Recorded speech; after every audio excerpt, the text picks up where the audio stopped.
brand new adventure has been crafted in the Paper Mario series. Paper Mario the Origami King recently released, and it's been the talk of Toad Town. So, how is the game? Does this game get hung on the fridge or crumpled into the trash? My name is Tris, and join me in this review as we unfold everything the Origami King has to offer. When it comes to the Mario games, the story isn't something often too strongly revered, generally being kept pretty basic. This changed a bit with the Mario RPG series, allowing for a bit more complex of story points beyond simply Bowser kidnapping the princess yet again. The last couple of entries in the Paper Mario series returned to a more simple approach to the story. But how about this one? From the opening to the game alone, it's a refreshing change of pace from the series to finally not have Bowser as the main villain once again, something we haven't had in the Mario RPG series in quite some time now. The plot follows Mario and Olivia, a girl made of origami, as they travel the Mushroom Kingdom to stop her brother King Ollie and his legion of stationery from turning everything into origami. Along the way, they encounter various people that accompany them for time on their quest, such as Professor Toad and an Amnesia Bomb. It's a cute little plot that actually gets a little creepy and even rather serious at times, but I'll save more of that for the presentation section. Without going into any spoilers, the plot of this game actually surprised me a decent amount, with some twists and personally unexpected events. I enjoyed it a lot as a whole, though, like with most Mario games, I really wouldn't say the plot and story are the main highlight. In comparison to the previous couple of entries, however, being Paper Mario Sticker Star and Paper Mario Color Splash, I feel that the story of this game is, for the most part, a definite improvement. Without going into any real spoilers, each story beat and section of the game was in many ways better than the last, which kept it constantly engaging. Despite this, I did find the culmination of the plot at the climax to be a little bit disappointing, quite frankly. So much build-up and little details all led up to something that wasn't really well executed, but maybe that's also better saved for the presentation section. Overall, I believe the story of Paper Mario the Origami King to be fun and interesting, but it isn't revolutionary and insane, so don't go in expecting something incredible. The gameplay of Paper Mario the Origami King is broken into two types, Overworld and Battle. Let's start with Overworld gameplay. Like previous entries, Mario runs around the overworld, jumping for blocks, talking to various NPCs, or hammering, well, anything. There's also a couple new gimmicks to work with. Like the colorless spots in Color Splash, there are plenty of holes found in the world across the Mushroom Kingdom, which need to be filled in using confetti. I thought this was a pretty neat idea, as it's much easier to spot than colorless spots, and in my opinion, works better in the world. From a gameplay perspective though, it was interesting needing to fill in holes with confetti to be able to continue paths or unlock doors.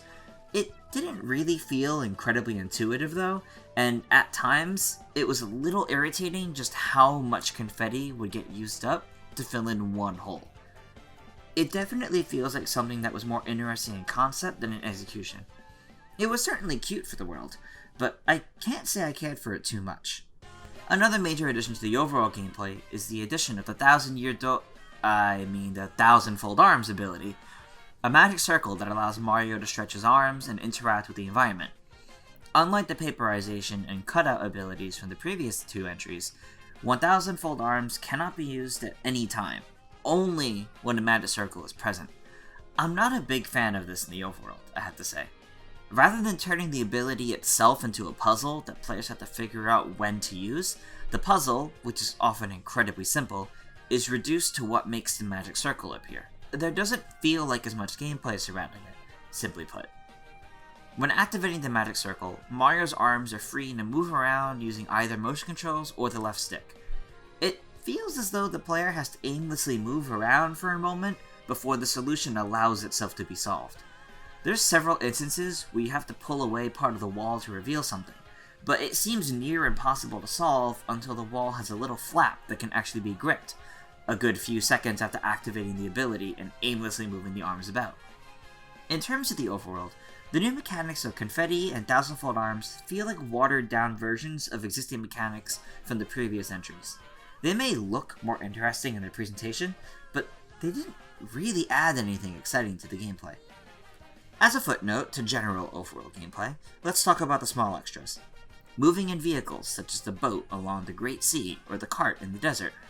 Both felt pretty nice to control, but they didn't really add anything too special to the gameplay.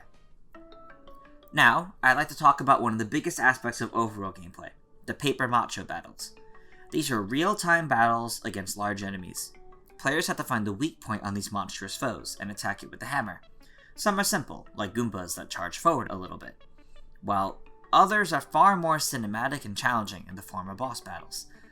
I have to say, these were some of my favorite parts of the whole game. Fighting paper macho enemies felt rather engaging, held my attention, and were honestly really fun. It's a shame that there weren't many of these as bosses, as I think it would have been nice to fight even more of them. Let's move on from the paper macho battles, and into the actual battle system of the game. Thankfully, unlike the previous couple of entries in the series, there are no stickers or cards to work with. Mario starts with a traditional jump attack and hammer attack that are always available to him. There are upgrades that can be obtained and equipped that do have durability, but it's nowhere near as bad as the previous entries. I never felt the idea of resource management with these attacks and items ever being a prevalent problem like the previous games. Battles can be broken up into two phases, being the lineup phase and attack phase. During the lineup phase, Mario must line up all the enemies on the battle ring by sliding or rotating the panels, placing enemies in a straight line to jump on, or a small group of four to hammer. He can ask Olivia for a general hint with X, extend the timer by pressing plus to pay coins, or by having Toads offer assistance by holding Y to pay coins. This phase is quite literally a puzzle, starting off simple but getting more difficult as the game goes on. I'm not very good at puzzles, so I definitely started to struggle a bit later into the game. Despite this, the only real reward from normal battles are coins, so there really isn't all too much incentive to do them, really. Boss battles are where this ring-based battle system of puzzles gets far more interesting. Instead of Mario being in the center and needing to line up enemies, Mario sits outside of the rings, and a path needs to be made to an action near the boss. It's actually a really thought-provoking process and fun puzzle to figure out to line up the panels to make a path to either attack or use a magic circle. Yep, the magic circles in the overworld appear in boss battles, allowing for the Thousand-Fold Arms ability to be used in battle as a sort of rush attack. Additionally, there's also magic circles for the Elementals, special element-based origami that Olivia can fold herself into. These end up playing a pretty key part to the various boss battles. For the most part, I actually really enjoyed the boss battles, far more than normal battles. Each one having some sort of unique twist kept it interesting for sure, though some were definitely a bit more frustrating. Looking at you, Fire Elemental. Overall, the battle gameplay was fairly decent, but with the huge amount of puzzles in this game, I'd almost say its genre is a puzzle game. Tons of overworld puzzles, every battle is a puzzle. Heck, even the special modes in the Battle Lab focus on the puzzle aspects of the game. Actually, let me touch upon the Battle Lab. You can re-fight any boss in the game here, which is actually a fantastic feature. You can also play the Ringer, which gives you 30 different battle puzzles to solve, lining up the Rescue Squad Toads from Paper Mario Color Splash instead of enemies, or Speed Rings, which tasks you to solve as many battle puzzles as you can in 100 seconds. These are actually fantastic ways to get used to the puzzles and mechanics in battle, but it's not really presented well. Acting as a sort of segue into our presentation section, while the Battle Lab is really helpful, it locks accessibility features behind these various minigames that are presented as training, which not a lot of players would feel incented to use by the time they actually gain access to it. These accessibility features being an automatic timer extender that takes a custom amount of coins from your inventory if your battle timer hits 0, and an item that eases the difficulty of puzzles in the game if you're having too much trouble with them. Having not gotten these items myself until checking out the Battle Lab until near the end of the game, I was a bit frustrated that there was no indication of getting them sooner. While I had no intention of using these items myself, I imagined they would be rather helpful for some players, but should be options by default, not unlockable options that affect the gameplay a good 20% of the way in minimum. As a whole, the gameplay of Paper Mario the Origami King is pretty fun and entertaining. I found the boss battles to be much better than the normal battle system, but as a whole, I enjoyed the overall gameplay and Paper Macho battles much more. We're going to properly open this presentation section by stating the obvious here. This game visually looks great. I never expected Paper Mario to get the paper aesthetic so well. It looked great in Color Splash, but I was blown away by how good it all looked here. The textures and all the different kinds of paper, the subtle papery animations throughout the world, the folding of all the origami, it's also satisfying. Visually, I think this game is just impressive. Additionally, the fact that the game actually feels like one big connected world did so much for me. I could believe all of these locations in different areas, and they felt reasonably spaced apart from each other at times, even having believable methods of travel between the different locations. While this iteration of Toad Town specifically didn't do much to charm me, I love the different locations in this game. Whispering Woods is such a fun way to open the game, and Shogun Studios being on the Autumn Mountain is so pretty and fun. There's definitely a lot, but I have to say, I wish there was more. Beyond the visuals though, the writing in this game is phenomenal.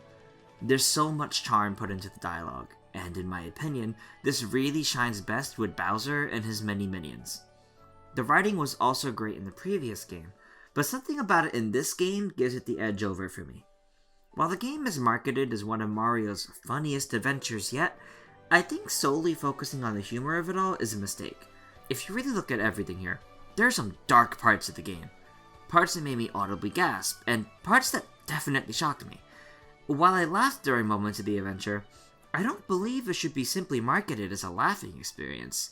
Say what you will about a large number of Toad NPCs, and the follower characters like Bobby not being all too unique in design, but many feel like real characters, written nicely with strong personalities, and I think many are done rather well.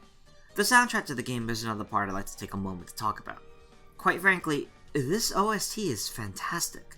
So many of the songs were so much better than expected. The little fanfare that plays for collectibles isn't really all that satisfying, but otherwise, this soundtrack goes hard and is a definite highlight. Now, I want to take a moment to say that before writing this review, I took the time to 100% the game. I don't simply mean all the individual locations either. I got every trophy, and even got the game to say, whoa, that's 100%. I'd like to take a moment to talk about this experience. Finding the toads in each area, as well as the collectible treasures, didn't really bother me too much. While battles didn't feel too incentivizing, I didn't have too hard of a time getting most of the trophies either. The question mark blocks, on the other hand, especially the hidden ones, were definitely frustrating and infuriating at times. I don't believe everyone may go for 100%, but I think that's okay. Back during the story section, I touched a little upon some disappointing presentation in the plot. I won't go into any spoilers, but something about the very last section of the game just felt a bit rushed to me. As if there were more that the developers wanted to do, but couldn't.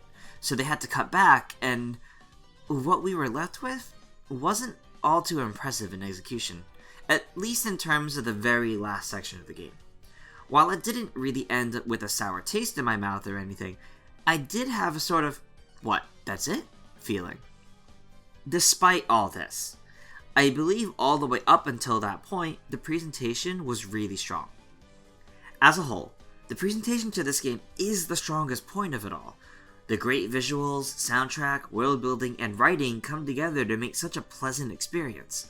There's a few hiccups in it all that can make it a little bit iffy at times, such as the pacing during some sections, or Olivia's character being a little bit too airheaded at times. But as a whole, I believe the presentation of this to be rather great. As we near the end of our review, I want to take a moment to personally reflect on this series. I joked about the Thousand Year Door earlier, and I want to take a single moment to mention something with this series. Keep in mind, Paper Mario the Thousand Year Door is one of my all-time favorite games. The Paper Mario series clearly segmented into two separate series quite a long time ago. There's the Paper Mario Storybook Trilogy, the original 3 games that are held in very high regard by many among the community, and then there's Paper Mario, the Crafted Trilogy, focusing on the paper aesthetic to the world at large. I believe it's important to make the distinction, because Nintendo has clearly moved on from one to the other at this point, like it or not. I say all this not to upset the fans of the original trilogy like myself, but instead to be able to give a proper verdict on Paper Mario the Origami King, not just as a game in the latest trilogy of the Paper Mario games, but as a game as a whole. Since Nintendo redefined the Paper Mario series about 8 years ago, it's been very mixed. Paper Mario Sticker Star had quite a few flaws, and was ultimately mostly held in poor status by many. Paper Mario Color Splash had plenty of improvements from its previous entry, and was well received by many, and you'll find folks like me who will defend that game, though is still disliked by plenty as well. 4 years later, we've landed into Paper Mario the Origami King. Between the great presentation to this game and steps taken to vastly improve the formula of the past couple of games, so much so that it's hardly the same formula in terms of battle mechanics, I feel confident in saying that Paper Mario the Origami King is my favorite of the new trilogy. A fun, interesting world filled with thought-provoking puzzles, well-written characters, and fun gameplay. This latest entry in the Paper Mario series is one that I believe absolutely deserves a chance. If you're a fan of any entry in the series, I think you should give this one a shot. I've seen plenty of avid fans of the original trilogy come out of the game shocked at how much they ended up liking it. In fact, I genuinely would not be surprised to see people holding this game in high regards as their new favorite. It can be that good. If you aren't well versed in the Paper Mario series, though, you should give the game a try if you're a fan of the Mario series as a whole, or just want a wacky game on your Switch that definitely makes you think a little bit, while throwing tons of charm at you. Before we go, I'd like to give a very special thanks to all of our patrons. If you like this video, give us a like. Want to share your thoughts on the game?